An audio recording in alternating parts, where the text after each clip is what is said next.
So hi everyone, and welcome to our sixth Fireside chat. So today's speaker is Dr. Korie Grayson. I'm going to give a quick little intro first about Innoverge, and then Dr. Korie will give her presentation afterwards. So this is what our agenda looks like. Again, it's kind of tentative since we started a little late, but we're going to do a quick round of introductions. First I'm going to present a little bit about Innoverge, then we'll do some introductions, and then Dr. Korie will go, and then we'll have like a Q&A afterwards. So Innoverge's mission, we are a global youth network working to diversify the next generation of changemakers through interdisciplinary STEMx education. So our goal basically centers around educational equity, inclusivity. We've had 200 plus free events, workshops, and programs worldwide for minority youths. So again, it's like interdisciplinary STEMx curriculum for social good. So we have three pillars. The first one is virtual programming, so fireside chats like these. We also have a monthly newsletter, which I'll drop the link in the chat later if you want to sign up for that, with really great opportunities. And we also have other resources for minority students. We also do community education, so in-person and impactful STEMx humanities programming for underrepresented youths. And we also have a remote learning program. Again, I'm going to drop the links for all of these in the chat later. And we have an incubator. So this is like a mentor-mentee kind of pairing. So it's a tight-knit student-driven mentorship program launching ideas and projects. So you can visit us at innoverge.org or follow us on Instagram at innovergeinfo. So links will be dropped later. So in terms of impact, our scope is international. So we've had 5,700 plus students impacted in 31 locations across 9 different countries. We're supported by Disney, Microsoft, the Hershey Company, we, and Youth Service America. And we are a 501c3 fiscally sponsored organization. So there are different ways you can get involved. We have regional directors where you can lead STEM education in your community. We have a newsletter which you can sign up to. We release one every month. We have different scholarships, competitions, opportunities for you. And we also have mentorship opportunities. So you can mentor a middle school student in STEM. This is the incubator program. So it's a 4 in 1 month and you can get volunteer hours. Okay, so really like rapid fire introductions. So you say your name, your grade, where you're from, and what your most used or favorite emoji is right now. So I'll go first. My name is Maggie. I'm a senior in high school. I'm from Bellevue, Washington, and my most used one right now is probably the face that like looks like really unimpressed with the mouth and the straight line. It's like, so I'm gonna go ahead and pass it on to Ariana. And after you're done, you can just popcorn it off to somebody else. So my name's Ariana Sartono. I'm in 12th grade. I'm just like Maggie, and I'm from Houston, Texas. And my most used emoji like fluctuates a lot, but I think right now it's the mad emoji, probably because it's like crazy right now in school. So I'm sending my friends a bunch of obnoxious emojis. So I'll pass it on to Connor next. Hi, my name is Connor Espenshade. I'm a junior from Cincinnati, Ohio, and my most used emoji, I agree, it does fluctuate. Probably right now is just the wink or something. I'm trying to tell a lot of jokes to get through the stress of midterm. Pass to Damien. Hello, I am a freshman from Los Angeles, California, and my favorite emoji, if not my most used one. I am quite fond of both the cat emoji, albeit the one made by Google, not by Apple, as well as the ghost emoji. Again, not the one made by Apple, but the one made by Google. I generally find Google's emojis to be far more appealing.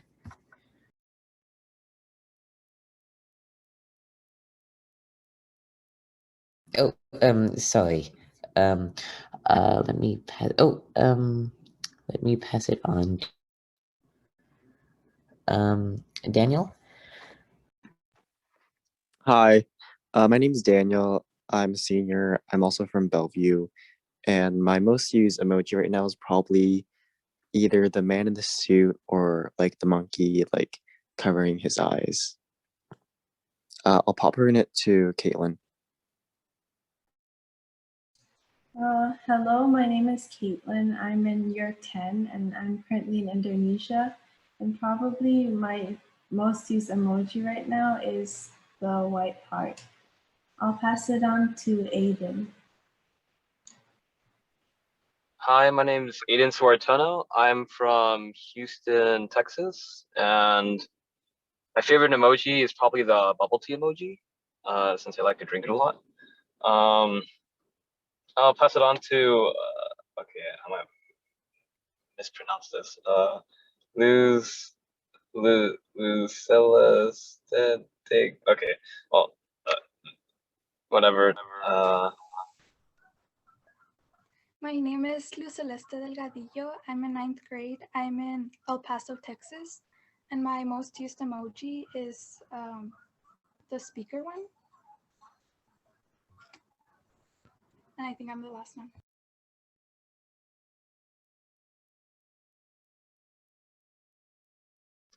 Okay, I think someone just joined, so let's see.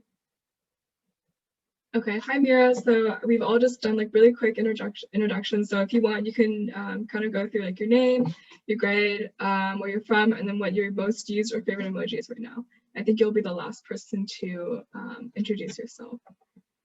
Hi, I'm Mira. I don't know if you can hear me. I was supposed to be home now, but person picking me up, their car broke down, which is why my video's off. I live in Seattle. I'm Mira. I'm a sophomore, and I think my favorite emoji is just a smiling emoji.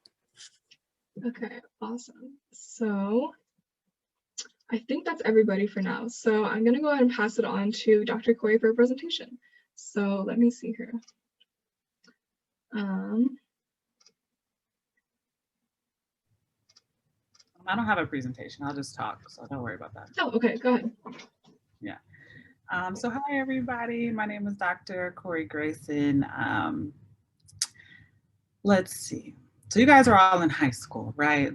And so I don't know if you're interested in STEM, but I can tell you a little bit about my high school journey, however many years ago that was, and how I got to where I am now.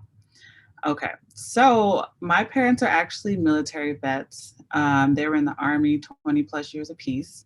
So as a kid, let's just say I traveled a lot.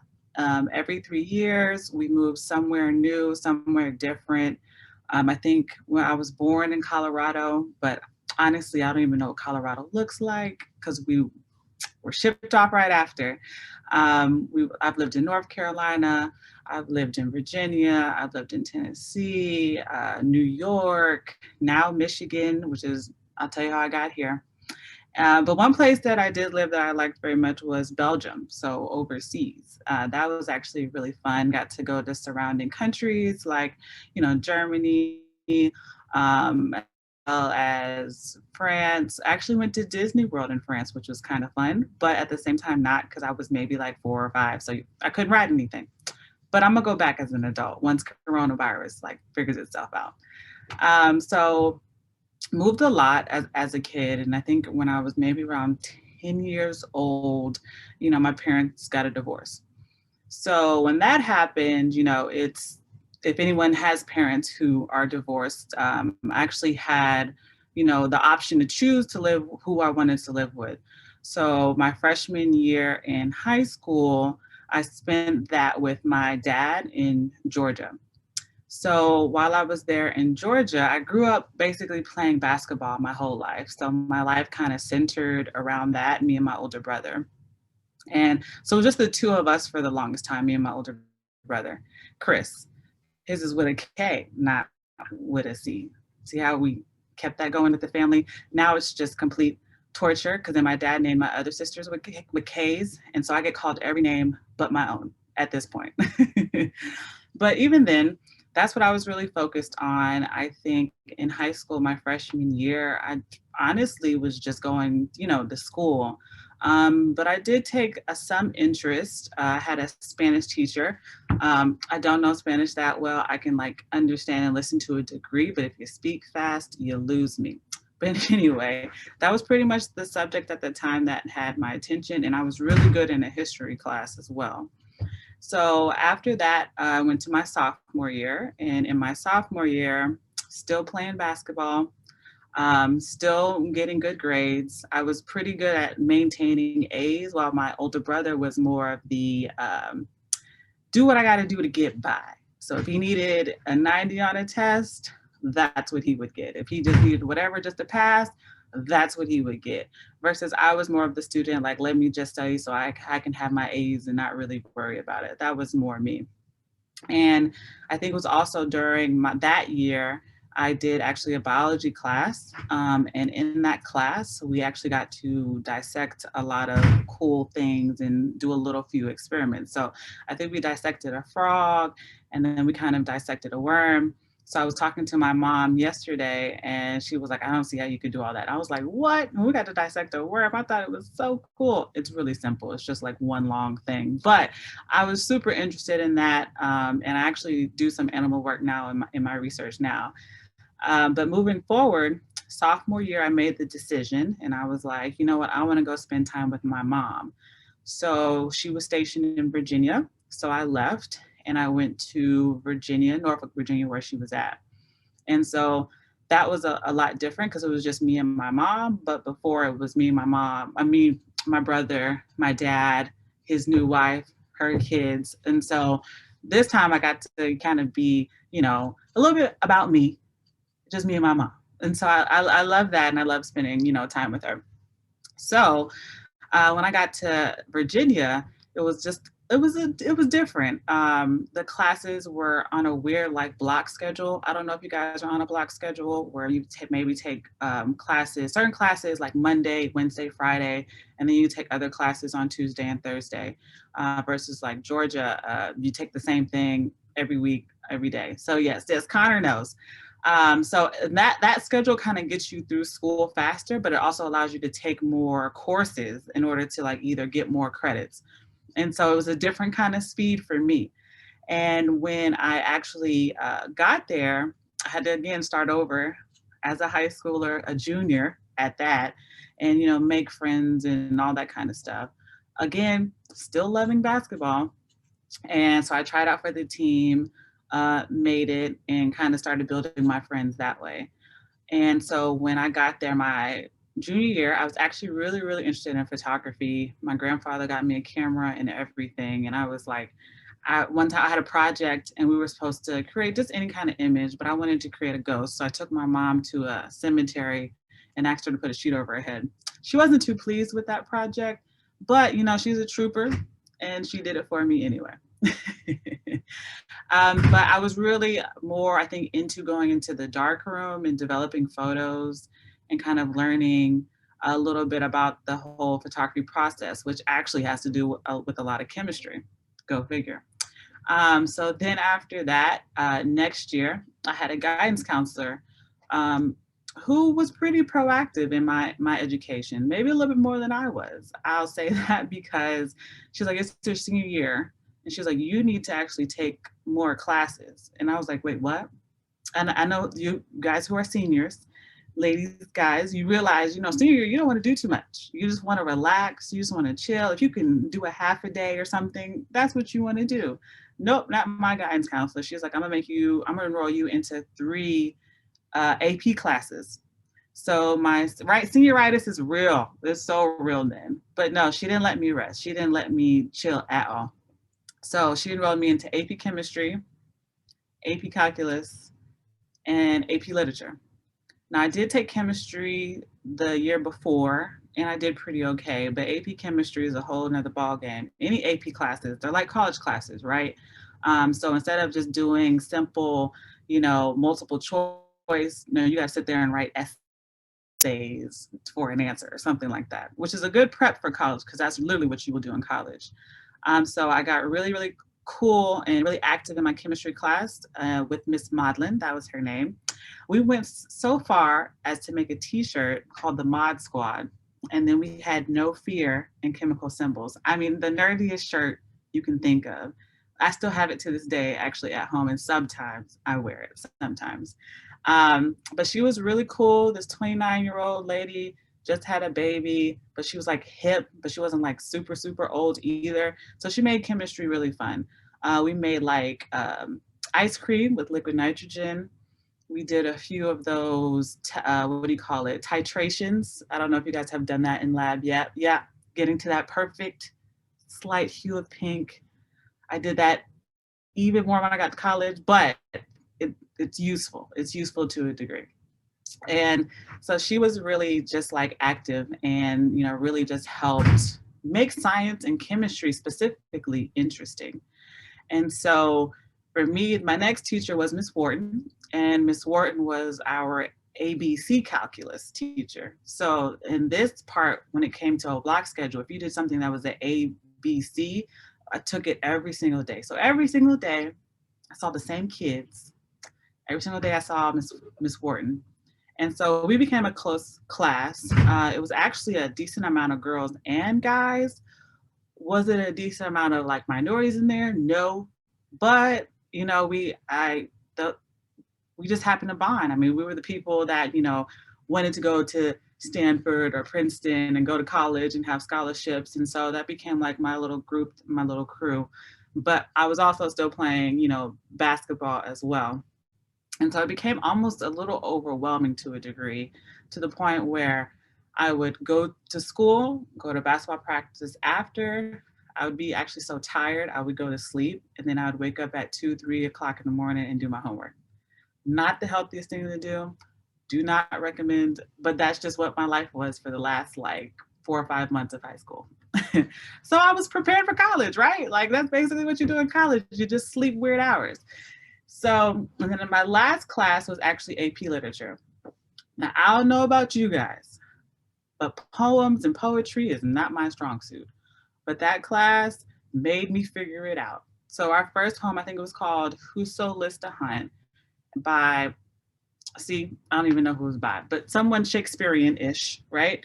And so with that poem, that was the first time I looked and realized like, okay, literature is more in depth than what I thought. I thought it was about hunting a deer, right? But no, it was about an extended metaphor about a guy going after a royal princess. Who would have known? I didn't until I took that class and my teacher broke it down for me.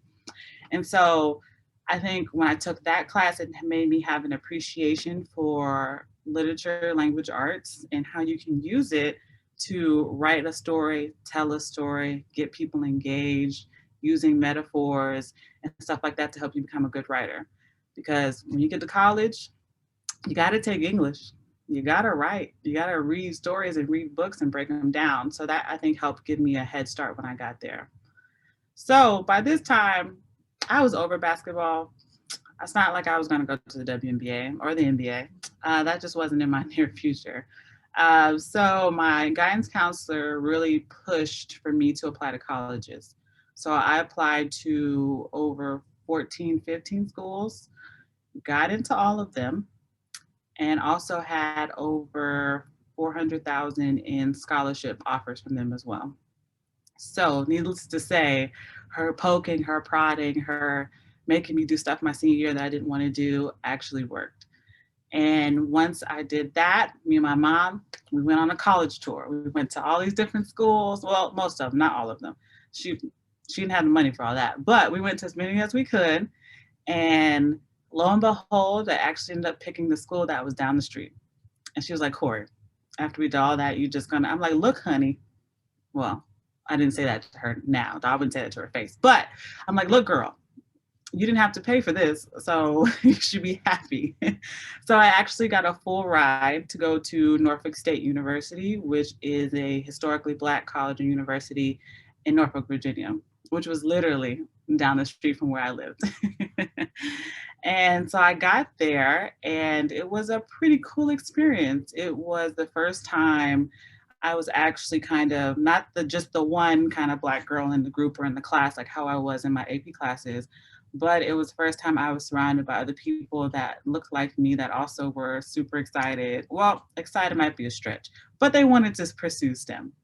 And so that was like really cool and also motivating. And I met one of my best friends there now who has her PhD in material science and engineering from University of Florida. So we had like this little competition going about like who would get best grades. I'm pretty sure I won most of them, but you know, she's pretty smart. I'll give it to her. I mean, she got a PhD, so she must be, right? But in that class, our first year, freshman year, we took general chemistry, and we had our professor, which was Dr. Katina Hall. And this woman was all of 5 foot. She wore heels every day to class. She always dressed up every day to class. And she was literally no nonsense. One of the hardest classes I think I've ever taken in my life. And truly actually has made me so much a better person. Like people would literally leave our tests crying because that's how bad they would do. Like it was really a like make or break kind of class. But she really would instill us a certain confidence even when we were wrong because she realized how tough the world was going to be afterwards. So she was tough on us in class. That way we could be prepared for whatever would come afterwards. So even sometimes I would make the highest grade because I had just taken AP chemistry, but sometimes that highest grade was a 60. Still failing, right? But when you get to college, you guys will see things are graded on a curve. So sometimes a 60 could actually be a B in the class. You'll see, you'll learn all about that when you get to college. But through her, she was also one of the first Black women that I met with a PhD and the first people I ever met with a PhD. Because at that point, I didn't know what it was. My parents were military vets. They didn't go to college. They told me, my brother, you can, do one or two things, really just one, either go to college or go get a job, but you can't stay here. So we knew we couldn't stay home. And I didn't want to stay home, not my parents, I was over it. So in that whole experience, I just had a lot of fun, partied. We were really close to the beach, Virginia Beach. So a lot of times breaks, we would just go out to the beach and have a really good time. I mean, it was actually like really cool to be in that kind of environment. But then we had all these other classes. So I ended up choosing chemistry, lo and behold, and ended up kind of still doing courses within that. So I took organic chemistry, I did biology, I did physical chemistry. Physical chemistry is a whole nother ballgame. And that's because that's literally physics and chemistry combined. And so I'm glad, Damien, I'm glad you love physical chemistry. The quantum part was cool when we got to quantum physics, but other than that, it was one of the hardest course I ever took. So when you think of organic or physical chemistry, it really depends on what you want to do. So if you want to do organic, a lot of people will do that because they're interested in going to med school. So that's the course you really want to do well in, especially if you want to go into med school. And so for me, I mean, they both were pretty bad, but organic, I was good at naming structures. So I could do organic a little bit more than physical chemistry for sure. So at that time, I also was a pre-med major. So I had that. I know, Damien, I was surprised too, but no, I think G-Chem is where they really try to make or break the people that want to actually continue in that route and also either pursue chemical engineering or pursue med school, because that's a course that you really need. But it was stressful. I mean, all my other classes were stressful too, but something about that G-Chem class and it being our first class as freshmen and you having to go through that kind of stress, but we did it together and we got through. And so, like I said, I was really interested in med school at the time. And when I wanted to do that, I actually found an OBGYN that I got to shadow. So I shadowed him, Dr. Thomas Kimball, for about 1.5 years. And I saw everything from C-sections, natural births, even at Planned Parenthood, he would go there. And so I've seen all the kind of like STD testing they've done with HPV, even cervical cancer. I've seen it literally all with him. And in that, I realized I don't want to be a doctor. Childbirth is not that beautiful as people think that they say it is. It really isn't. Like, this woman's yelling at the top of her lungs. Like, no one's bothered by that. Okay, I'm all right, cool. No one smells any of that? Okay, great. It's a lot of stuff, but I think the beauty of having a child is really at the end when you see the parents holding the child. I think that's the beautiful part. Everything else in between is for the birds. It wasn't for me.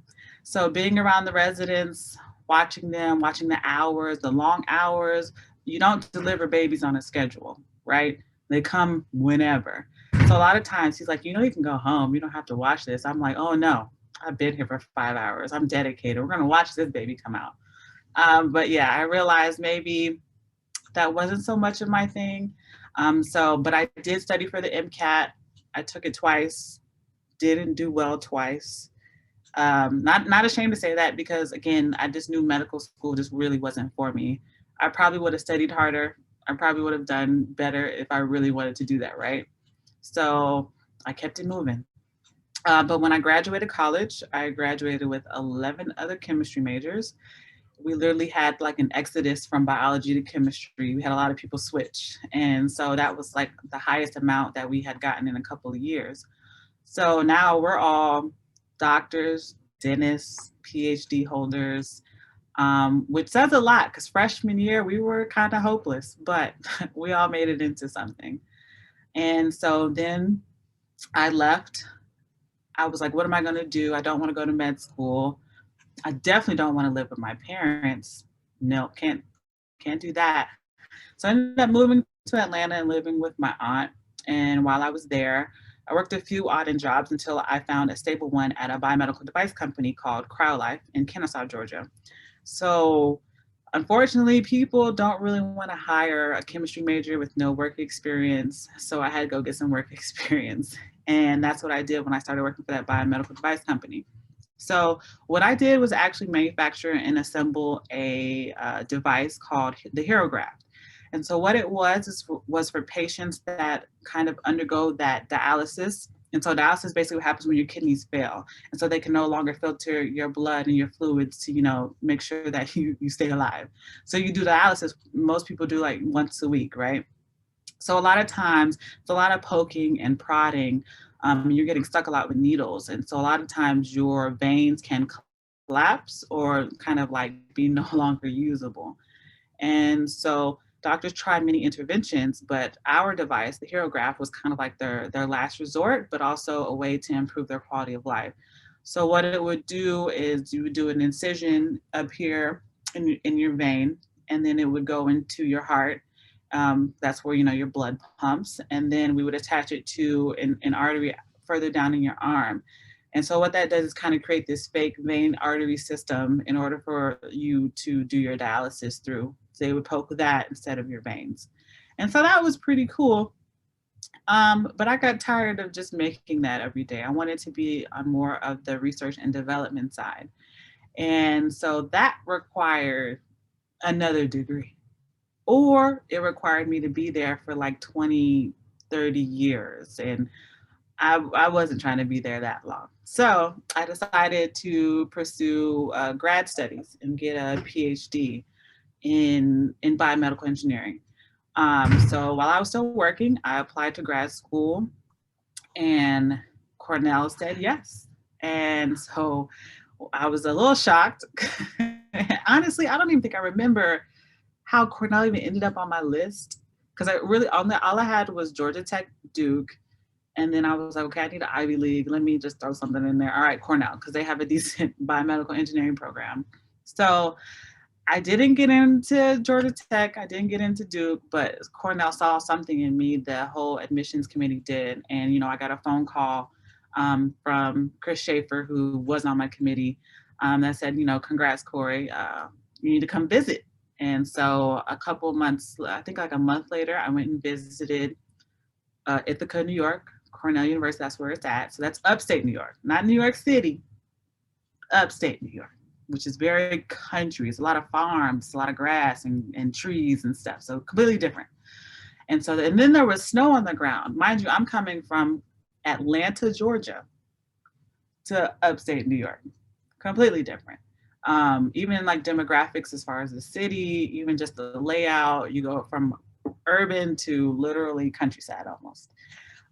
But so there was still snow on the ground, and I don't know if you guys are old enough, but one time it snowed in Atlanta and it literally shut down the whole city.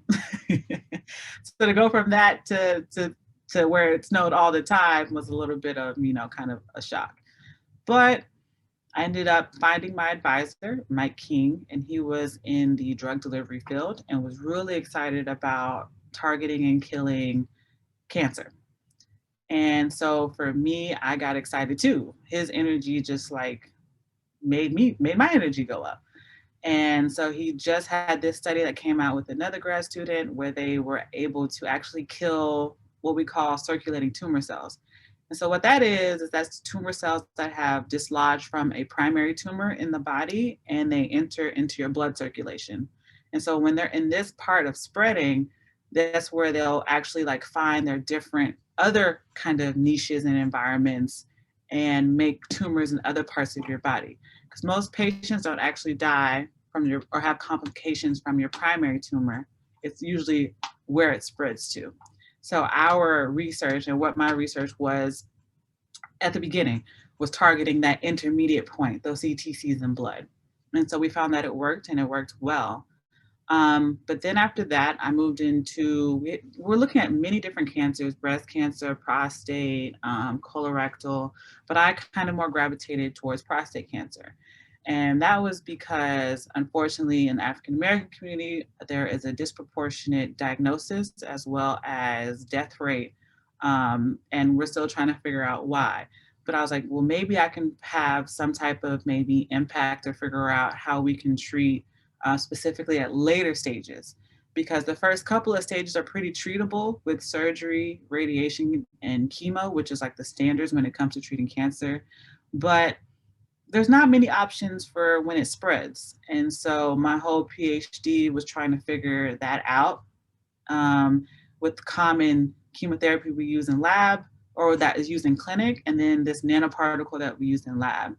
And so spent 6 long years doing that.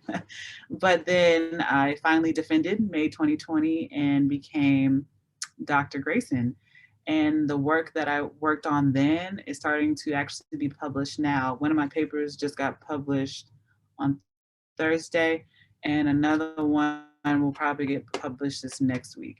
And so when you're a PhD person in academia, publications are everything. You publish or you perish is kind of the sentiment. So super excited about both of those. Thank you, Connor. Thank you, everyone, for your congrats. And just super excited to keep it moving. So I say all that to say, in high school, I'll be honest, I really didn't know what I wanted to do. And I think it took going to college, going through those courses, meeting people, doing internships, because I also did summer internships as well at different universities. And like getting that experience in the lab really kind of helped me kind of carve that path to where I am now. And so super grateful, super thankful.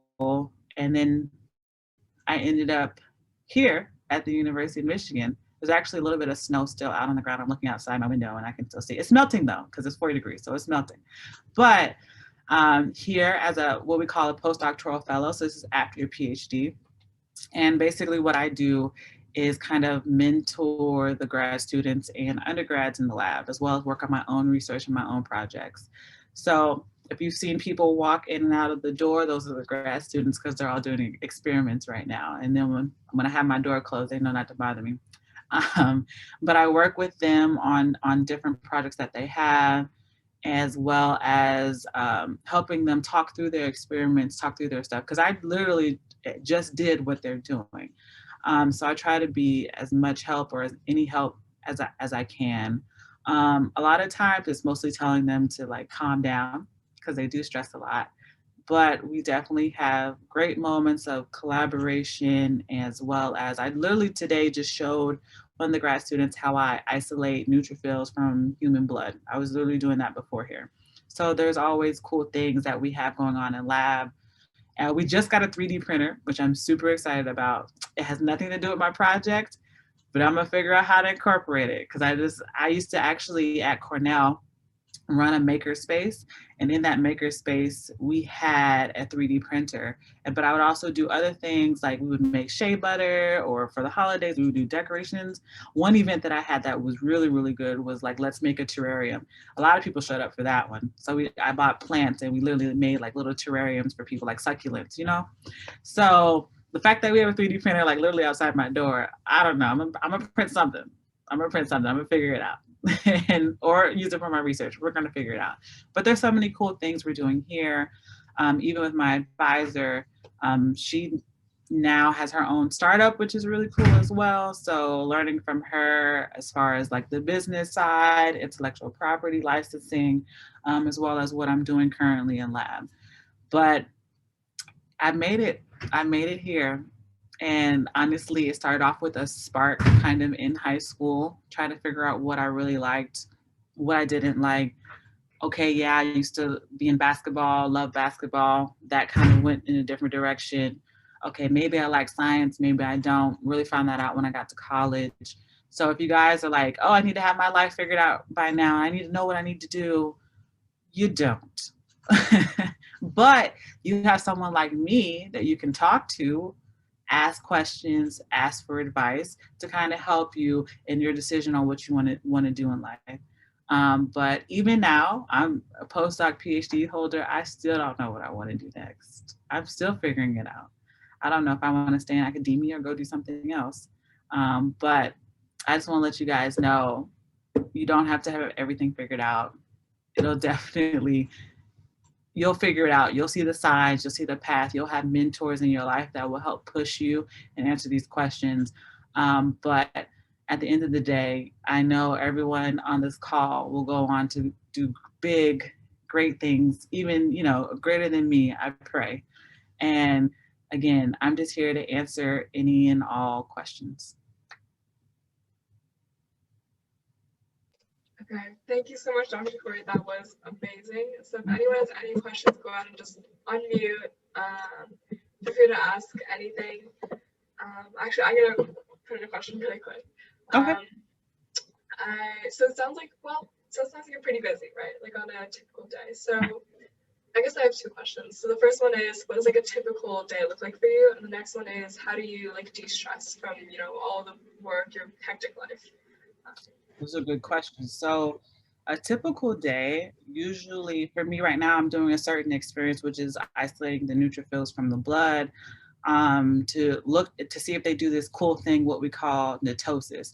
And so what that is when neutrophils are white blood cells that are in your body, right? So they're like your defense system, or one of the cells are part of your defense system. But they do this cool thing that we like to call mitosis or netting. And so what they will do is when they're actually trying to kill a foreign particle or foreign whatever in your body, they'll actually expel their DNA and create these web-like structures.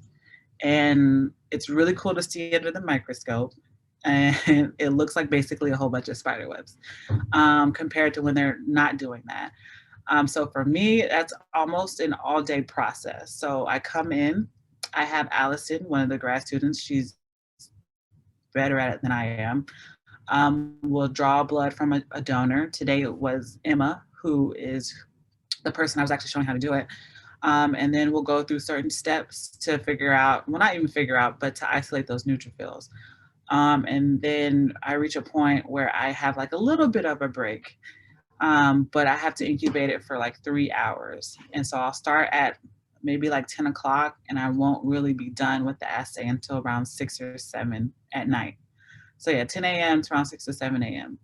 In between there, I have to remind myself to eat something and drink water, because if not, I won't. But usually my schedule, that's how it is. But I also talk to another grad student because we have a project going together. I usually check in with him, make sure he's doing everything all right. I answer emails, stuff like that. So that's usually a whole day for me. And then after that, I go home and really crash on the couch. I'm very much a person. I don't try not to do work at home. I really, really don't. But usually a typical day for me is like 10 to 6. And so a way that I de-stress, to be honest, I watch like trashy TV.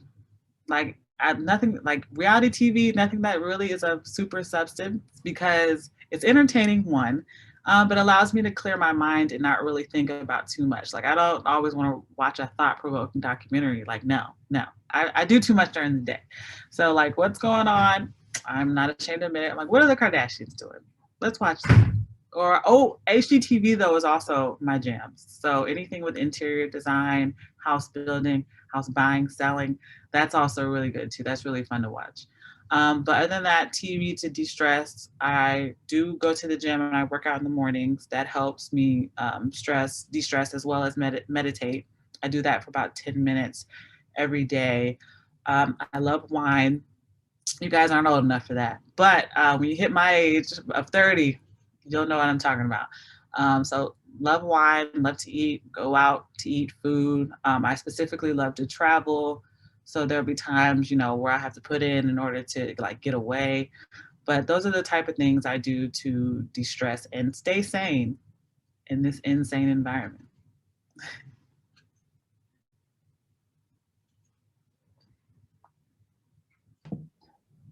Dr. Grayson, I just have a quick question because I know that a lot of people here are like in high school and just like the idea of college is very scary and kind of daunting. If you had like any advice for incoming like freshmen, just people new to the post-secondary education like environment, what's like a piece of advice you would give to like a freshman coming into college?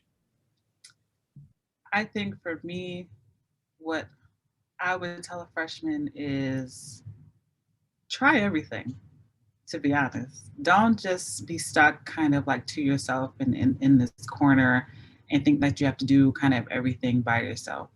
I think what helped me get through college is bonding and having, relationships, even maybe with people who weren't necessarily my friends, but just having like a community of people that I could talk to that understood a little bit of what I was going through. So I know college can be very intimidating because there's so many students, but when you are, willing to go to a party or willing to go to a sporting event and go out, be a part of a club, maybe be even the president of that club, be a part of the, student association. If you ever get a chance, do internships away from the college. Definitely, if you can, do a semester overseas, if you can. A lot of people do that, which I think will open your eyes to how much bigger the world is just really outside of just your college experience. If you have a job, if you can balance that, because I think having these different experiences will truly add to your college experience. It's not about just getting good grades, right? College is supposed to make you a better person. So you need to use all the resources you can at that college in order to do that. And, lean on your friends when you can, because you're all going through the same thing, right? I'm telling you, literally, we would be like, coaxing each other after the test, like, don't cry, it's okay, I failed too. So for freshmen, try everything you can, all these different experiences, opportunities, but also still make your work, your schoolwork a priority. So another advice I would love to give that I always tell people, your freshman year will be your most weighted courses. So those are 4 credits usually. And then after that, everything goes down to 3, 2, or 1. So I say that because when you're in the beginning and you make an F in a 4 credit course, it's so much harder to come back from that than versus making like an A or a B. Versus if you make an F in a 1 credit course, it doesn't weigh against your GPA as much. So I always tell people, and it's not always the most attainable thing, but during your freshman year, try to strive for a 4.0. That way, when you get to your sophomore, junior, especially your senior year, you can coast and just graduate and get the hell out of there. But those would be my 2 pieces of advice. I hope that helps, Daniel.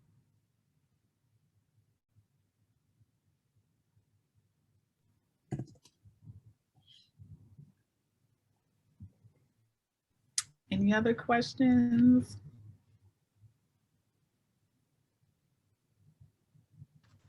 I have a question. What would you say is the highlight of your job?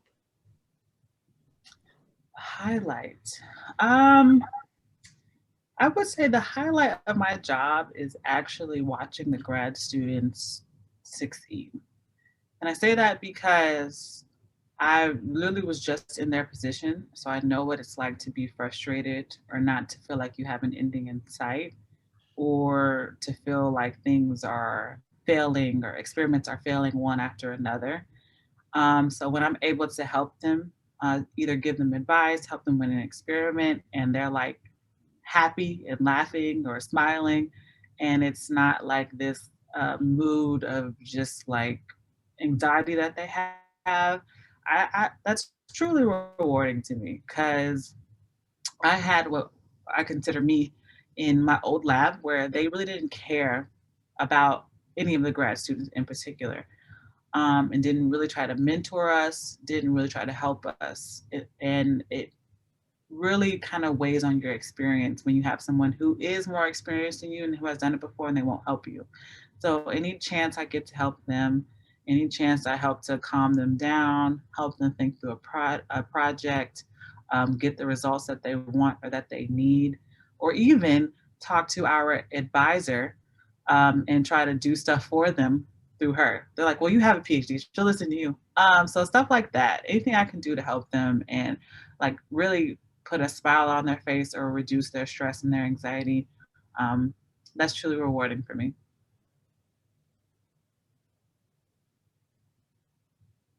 Okay, Shlok, thank you for your question. They asked that I mentioned going to an HBCU, so how important did I feel that was for my personal academic development? So for me, that was super important and as well as impactful. So even though being a military brat, I mean, I literally have been to a lot of places and been around so many different people, but to be surrounded by people that look like me and immersed in Black culture and Black history truly helped me understand the impact that people in my community have had in general on, especially in the US, and the heights that we can reach, as well as the community that we have developed. So even now in STEM, the higher I go, the higher I climb. Even now as a postdoc, I see less and less of me. But having that moment in college where I was surrounded by those who were interested in STEM, and we're also minorities, something I would never take away, something I'm so glad I got to be a part of, something that I honestly, if you've ever been to an HBC homecoming, you really should. I mean, there's nothing like it. It's like a family reunion mixed with like Coachella. That's the best example I can give. But it's really a sense of like family and community. And even with my instructors, even with the janitorial staff, I saw, my cousins, or I saw my mom, or I saw my grandparents, because they were truly invested in me as a person, because they probably had daughters or cousins that looked like me. And so I think that really helped shape me as a scientist, as well as a person.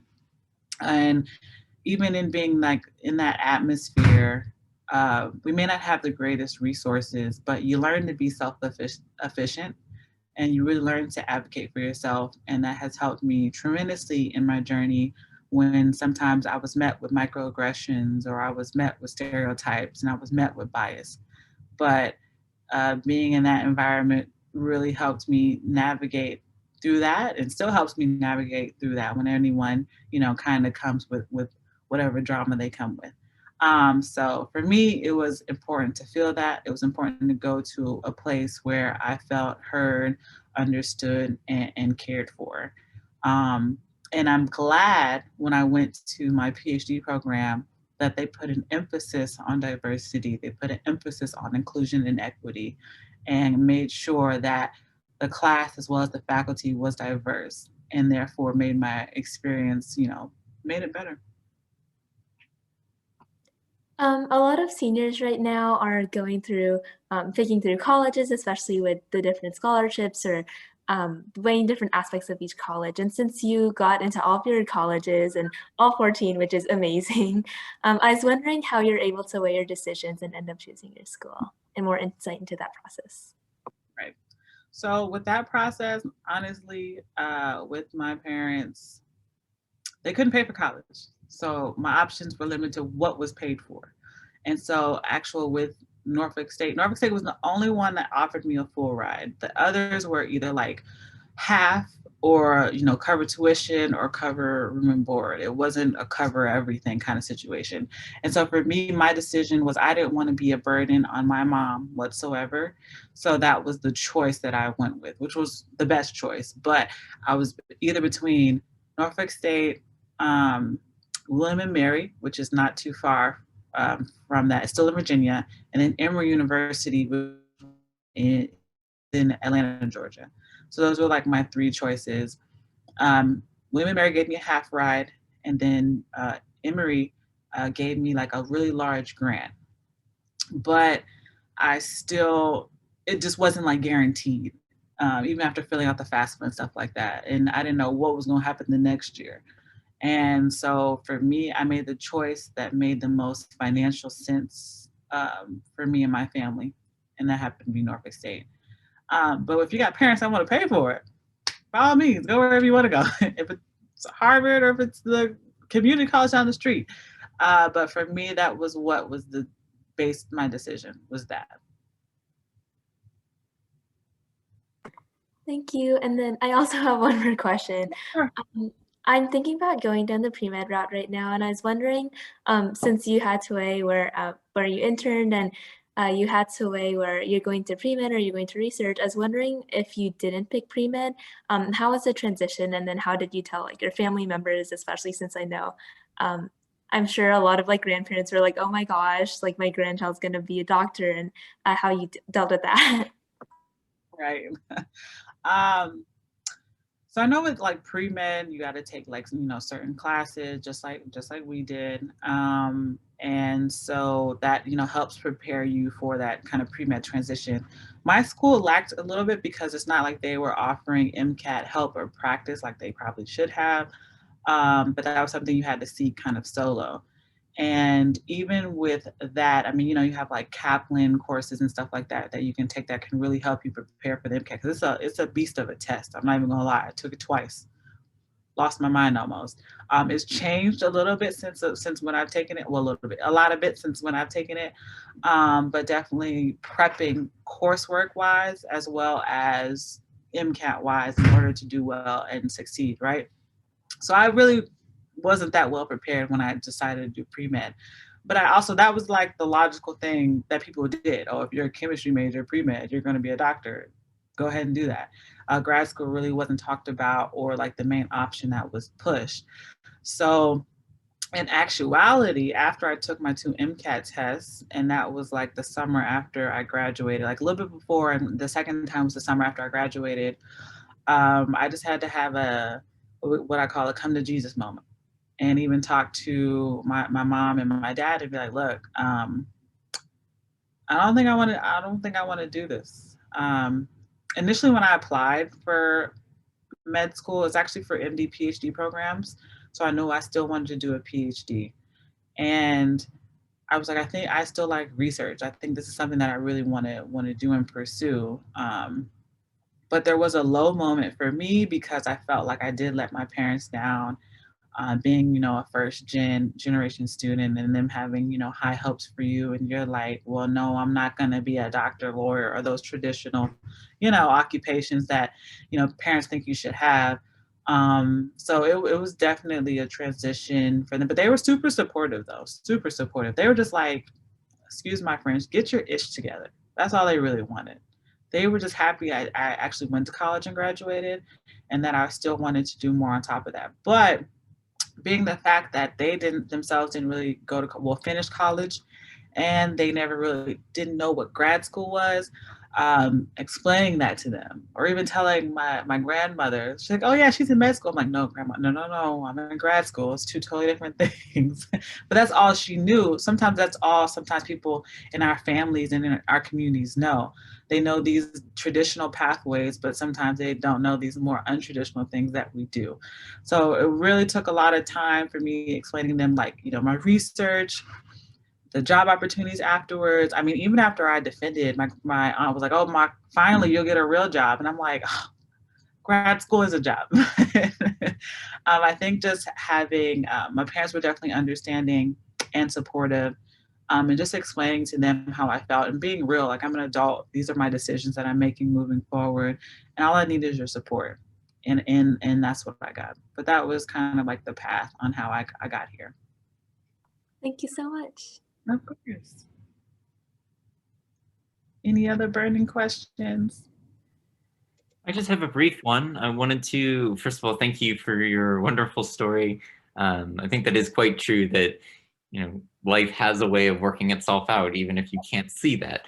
I did want to ask on a more specific note, your experience on why you chose to go. I want to pursue the biomedical engineering route as well. But I was curious to hear from you why you continue to stay in academia over industry and what the advantages you find there for research. Gotcha. So honestly, when I first had the first conversation with my PhD advisor, I initially told him, I'm not going to academia. I'm leaving. I'm going back to industry. Like, I don't know what you're talking about. But during the last 6 months of my PhD, I went to this like public policy institute and realized a lot of PhDs can do a lot of good work in government and in public policy. So that's usually working at different government branches like the NIH, National Institute of Health, and the FDA, which regulates a lot of the biomedical devices that get, and also therapeutics that gets put into patients, right? So you can actually do a postdoc in industry, you can do a postdoc in academia, and you can also do a postdoc in government. So my initial goal was actually to do one in government for the FDA, and I was going to do it through a certain program, and that was working with biomedical devices. So actually watching that pipeline of, instead of working at the company that actually creates it, watching that pipeline of regulation. So when they're trying to get it into a patient and getting through that approval process. And so that was what I was more interested in.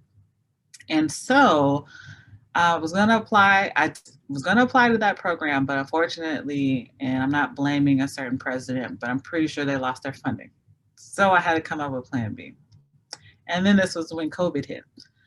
So then I kind of restructured and I was like, okay, let me apply to the funding or the, the government agencies directly. So I applied to the FDA and NIH postdocs directly.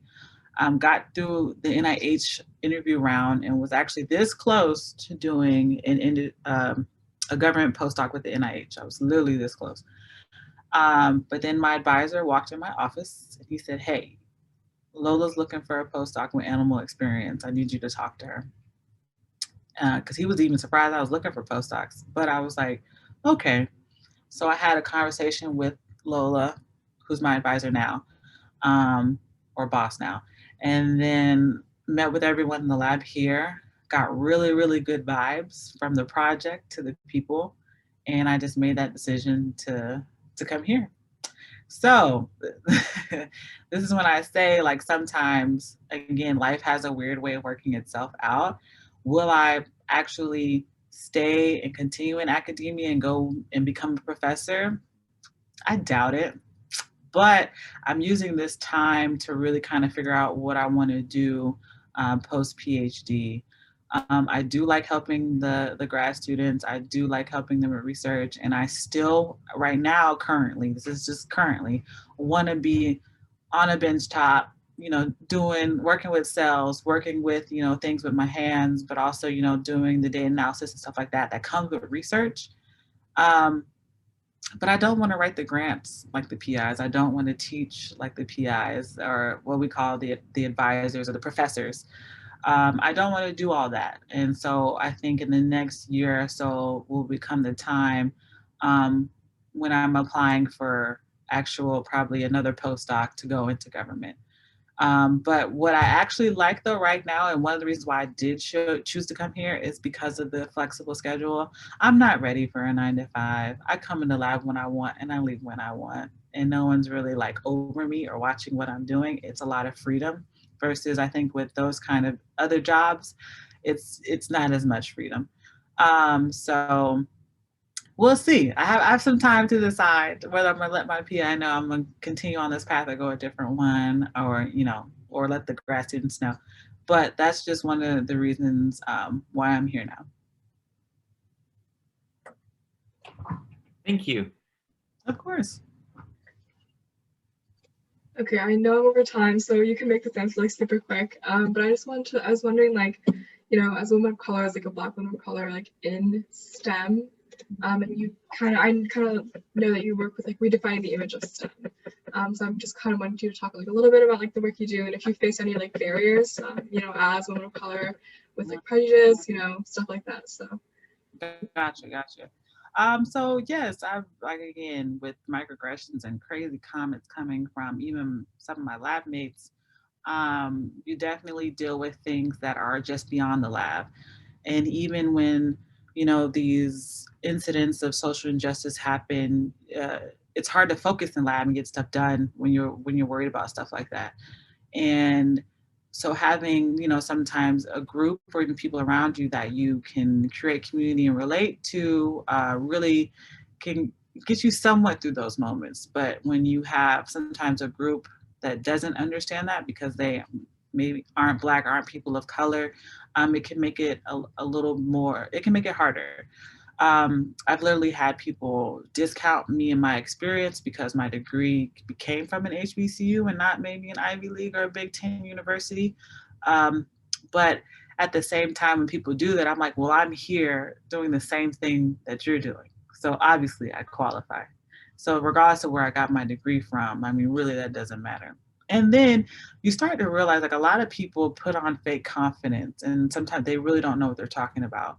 And once I started realizing that and realizing my capabilities and everything that I can do, it really made my experience better. And, you know, I could work more, I guess in this like autonomy and not have to worry about other people's opinions because they're going to have them. No matter what I do, no matter when I walk in a room, someone's going to have some type of stereotype bias against me. And so only way I can work around that, or even if I want to address it, is I just have to be myself. I mean, there's nothing I can do. I can't change the way you think if that's what you already think about me. But I'm still going to do me. I'm still going to, you know, come into this field and do what I can, or walk into, you know, a room, still going to be the same Korie.